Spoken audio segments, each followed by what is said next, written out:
بسم الله الرحمن الرحيم. الحمد لله الذي أنزل على عبده الكتاب ولم يجعل له عوجا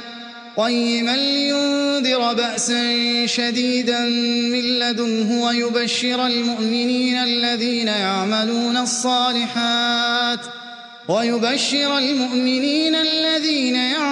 الصالحات أن لهم أجرا حسنا ماكثين فيه أبدا وينذر الذين قالوا اتخذ الله ولدا ما لهم به من علم ولا لآبائهم كبرت كلمة تخرج من أفواههم إن يقولون إلا كذبا فلعلك باخع نفسك على آثارهم إن لم يؤمنوا بهذا الحديث أسفا إنا جعلنا ما على الأرض زينة لها لنبلوهم أيهم أحسن عملا وإنا لجاعلون ما عليها صعيدا جرزا أم حسبت أن أصحاب الكهف والرقيم كانوا من آياتنا عجبا إذ أوى الفتية إلى الكهف فقالوا ربنا آتنا من لدنك رحمة وهيئ لنا من أمرنا رشدا فضربنا على آذانهم في الكهف سنين عددا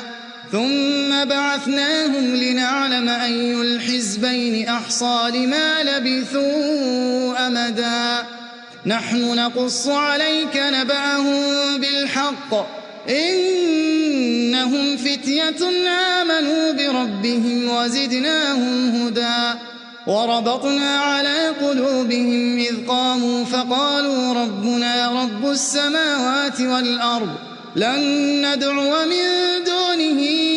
إلها لقد قلنا إذا شططا هؤلاء قوم اتخذوا من دونه آلهة لولا يأتون عليهم بسلطان بين فمن أظلم ممن افترى على الله كذبا وإذ اعتزلتموهم وما يعبدون إلا الله فأووا إلى الكهف ينشر لكم ربكم من رحمته ويهيئ لكم من أمركم مرفقا وترى الشمس إذا طلعت تزاور عن كهفهم ذات اليمين وإذا غربت تقرضهم ذات الشمال وهم في فجوة منه ذلك من آيات الله من يهد الله فهو المهتد ومن يضلل فلن تجد له وليا مرشدا وتحسبهم أيقاظا وهم رقود ونقلبهم ذات اليمين وذات الشمال وكلبهم باسط ذراعيه بالوصيد لو اطلعت عليهم لوليت منهم فرارا ولملئت منهم رعبا وكذلك بعثناهم ليتساءلوا بينهم قال قائل منهم كم لبثتم قالوا لبثنا يوما أو بعض يوم قالوا ربكم أعلم بما لبثتم فابعثوا أحدكم بورقكم هذه إلى المدينة فلينظر أيها أزكى طعاما فليأتكم برزق منه وليتلطف ولا يشعرن بكم أحدا إنهم إن يظهروا عليكم يرجموكم أو يعيدوكم في ملتهم ولن تفلحوا إذن أبدا وكذلك أعثرنا عليهم ليعلموا أن وعد الله حق وأن الساعة لا ريب فيها إذ يتنازعون بينهم أمرهم فقالوا ابنوا عليهم بنيانا ربهم أعلم بهم قال الذين غلبوا على أمرهم لنتخذن عليهم مسجدا سيقولون ثلاثة رابعهم كلبهم ويقولون خمسة سادسهم كلبهم رجما بالغيب ويقولون سبعة وثامنهم كلبهم قل ربي أعلم بعدتهم ما يعلمهم إلا قليل فلا تمار فيهم إلا مراء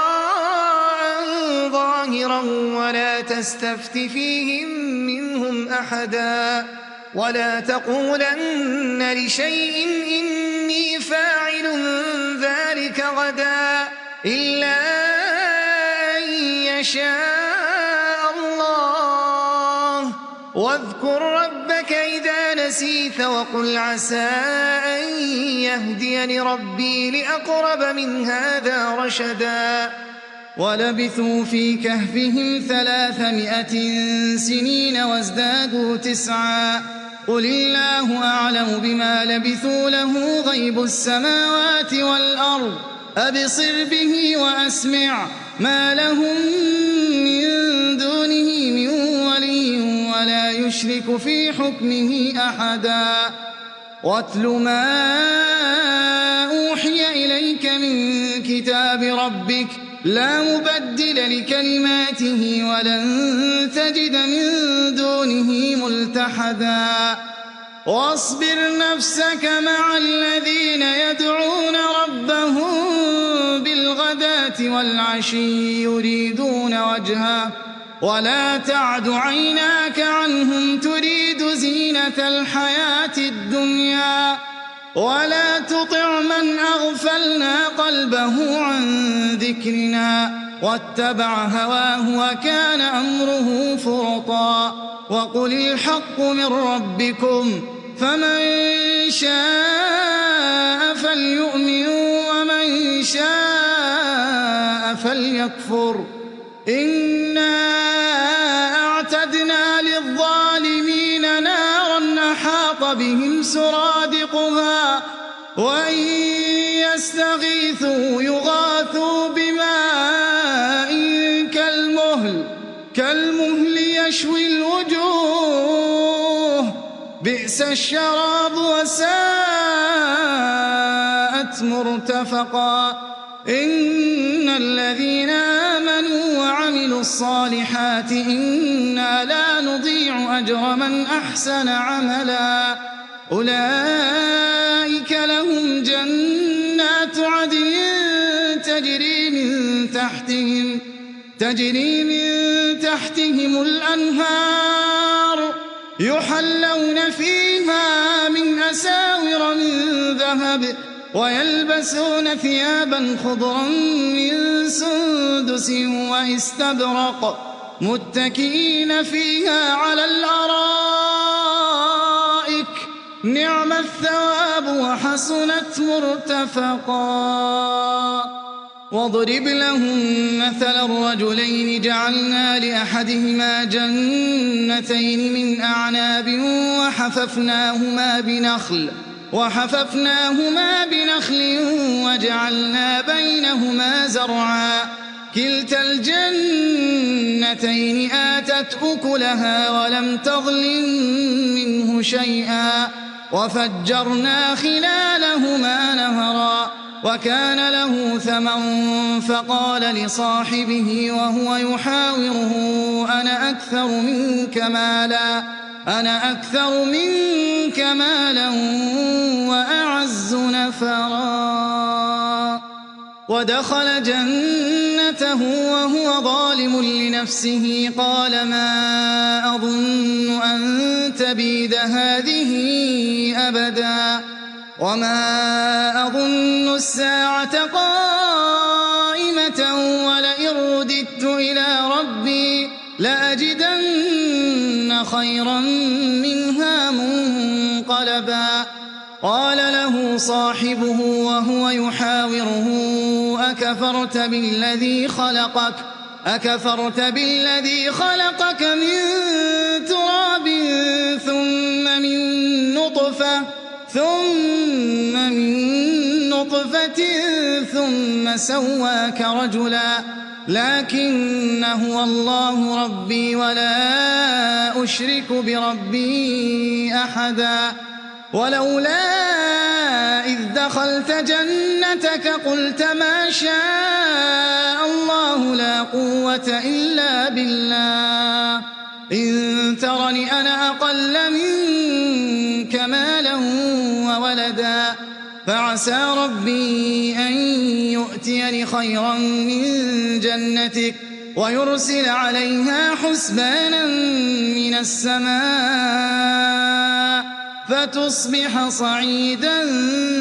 زلقا أو يصبح ماؤها غورا فلن تستطيع له طلبا وأحيط بثمره فأصبح يقلب كفيه على ما أنفق فيها وهي خاوية على عروشها ويقول يا ليتني لم أشرك بربي أحدا ولم تكن له فئة ينصرونه من دون الله وما كان منتصرا هنالك الولاية لله الحق هو خير ثوابا وخير عقبا واضرب لهم مثل الحياة الدنيا كماء أنزلناه من السماء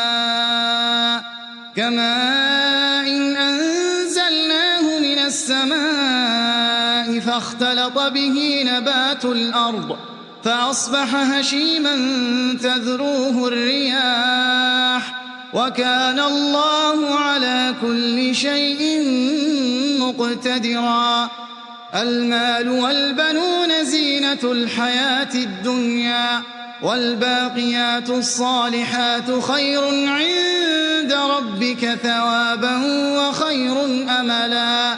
ويوم نسير الجبال وترى الأرض بارزة وحشرناهم فلم نغادر منهم أحدا وعرضوا على ربك صفا لقد جئتمونا كما خلقناكم أول مرة بل زعمتم أن لن نجعل لكم موعدا ووضع الكتاب فترى المجرمين مشفقين مما فيه ويقولون يا ويلتنا ما لهذا الكتاب لا يغادر صغيرة ولا كبيرة إلا أحصاها ووجدوا ما عملوا حاضرا ولا يظلم ربك أحدا وإذ قلنا للملائكة اسجدوا لآدم فسجدوا إلا إبليس كان من الجن ففسق عن أمر ربه أفتتخذونه وذريته أولياء من دوني وهم لكم عدو بئس للظالمين بدلا ما أشهدتهم خلق السماوات والأرض ولا خلق أنفسهم وما كنت متخذ المضلين عضدا ويوم يقول نادوا شركائي الذين زعمتم فدعوهم فلم يستجيبوا لهم وجعلنا بينهم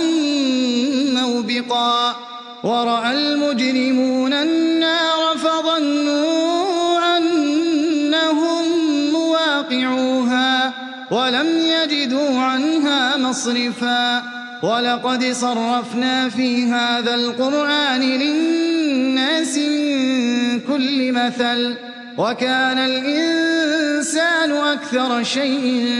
جدلا وما منع الناس أن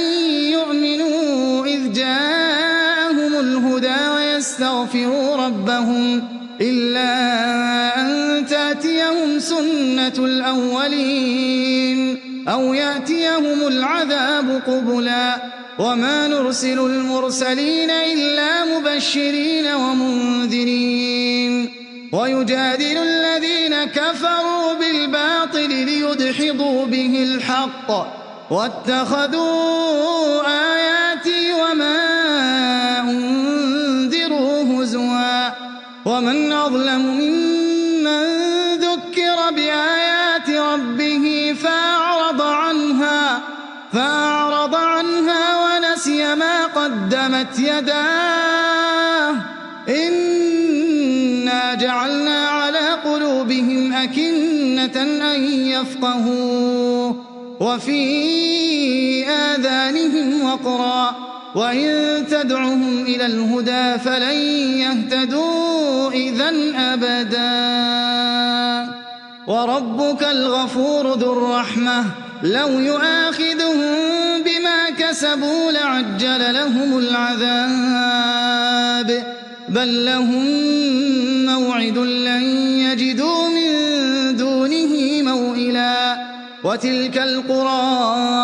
أهلكناهم لما ظلموا وجعلنا لمهلكهم موعدا وإذ قال موسى لفتاه لا أبرح حتى أبلغ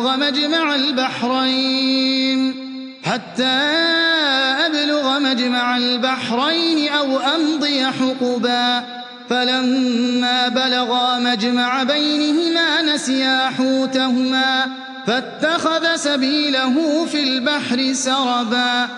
فلما جاوزا قال لفتاه آتنا غداءنا لقد لقينا من سفرنا هذا نصبا قال أرأيت إذ أوينا إلى الصخرة فإني نسيت الحوت وما أنسانيه إلا الشيطان أن أذكره واتخذ سبيله في البحر عجبا قال ذلك ما كنا نبغي فارتدا على آثارهما قصصا فوجدا عبدا من عبادنا آتيناه رحمة من عندنا وعلمناه من لدنا علما قال له موسى هل أتبعك على أن تعلمني مما علمت رشدا قال إنك لن تستطيع معي صبرا وكيف تصبر على ما لم تحط به خبرا قال ستجدني إن شاء الله صابرا ولا أعصي لك أمرا قال فإن اتبعتني فلا تسألني عن شيء حتى أحدث لك منه ذكرا فانطلقا حتى إذا ركبا في السفينة خرقها قال أخرقتها لتغرق أهلها لقد جئت شيئا إمرا قال ألم أقل إنك لن تستطيع معي صبرا قال لا تؤاخذني بما نسيت ولا ترهقني من أمري عسرا فانطلقا حتى إذا لقيا غلاما فقتله قال أقتلت نفسا زكية بغير نفس لقد جئت شيئا نكرا قال ألم أقل لك إنك لن تستطيع معي صبرا قال إن سألتك عن شيء بعدها فلا تصاحبني قد بلغت من لدني عذرا فانطلقا حتى إذا أتيا أهل قرية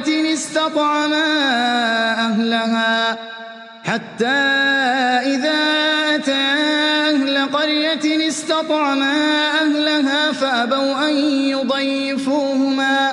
فوجدا فيها جدارا يريد أن ينقض فأقامه قال لو شئت لاتخذت عليه أجرا قال هذا فراق بيني وبينك سأنبئك بتأويل ما لم تستطع عليه صبرا أما السفينة فكانت لمساكين يعملون في البحر فأردت أن أعيبها وكان وراءهم ملك يأخذ كل سفينة غصبا وأما الغلام فكان أبواه مؤمنين فخشينا أن يرهقهما طغيانا وكفرا فأردنا أن يبدلهما ربهما خيرا منه زكاة وأقرب رحما وأما الجدار فكان لغلامين يتيمين في المدينة وكان تحته كنز لهما وكان أبوهما صالحا فأراد ربك أن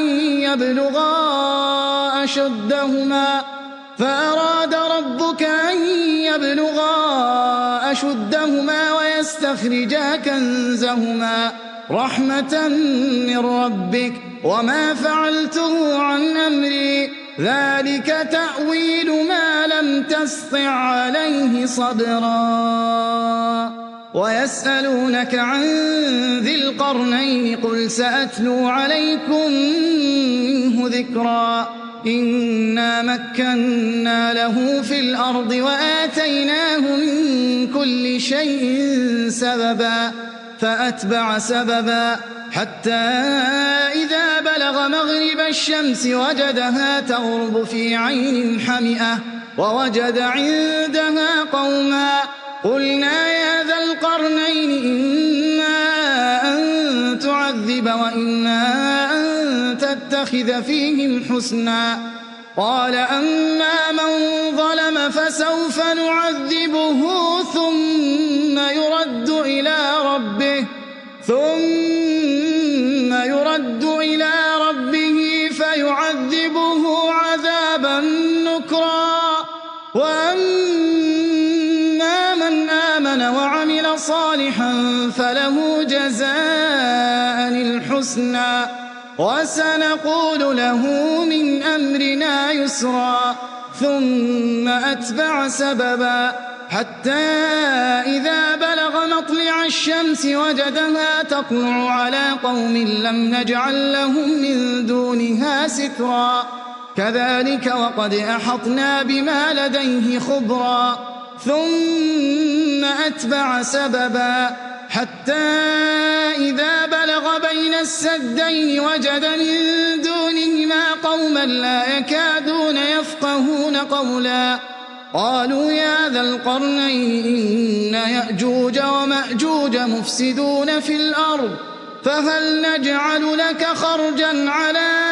أن تجعل بيننا وبينهم سدا قال ما مكني فيه ربي خير فأعينوني بقوة أجعل بينكم وبينهم ردما آتوني زبر الحديد حتى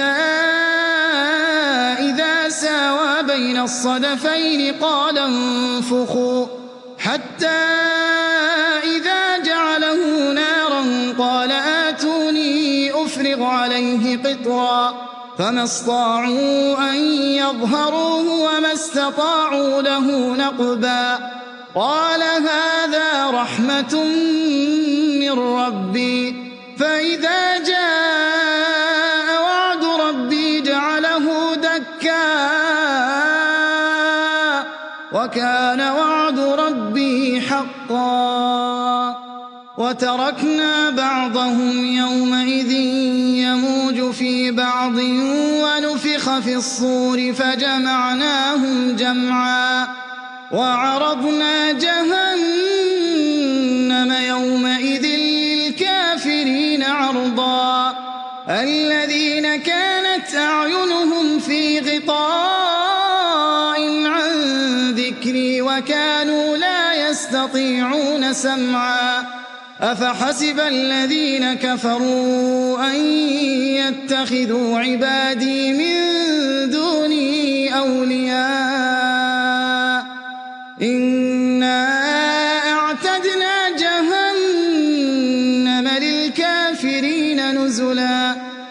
هل ننبئكم بالأخسرين أعمالا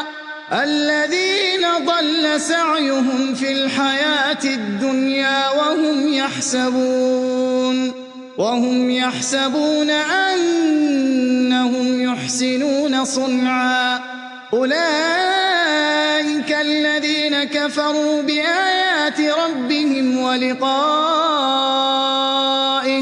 فحبطت أعمالهم فلا نقيم لهم يوم القيامة وزنا ذلك جزاؤهم جهنم بما كفروا واتخذوا آياتي ورسلي هزوا إن الذين آمنوا وعملوا الصالحات كانت لهم جنات الفردوس نزلا خالدين فيها لا يبغون عنها حولا قل لو كان البحر مدادا لكلمات ربي لنفد البحر قبل أن تنفد كلمات ربي ولو جئنا بمثله مددا قل إنما أنا بشر مثلكم يوحى إلي أنما إلهكم إله واحد فمن كان يرجو لقاء ربه فليعمل عملا صالحا ولا يشرك بعبادة ربه أحدا.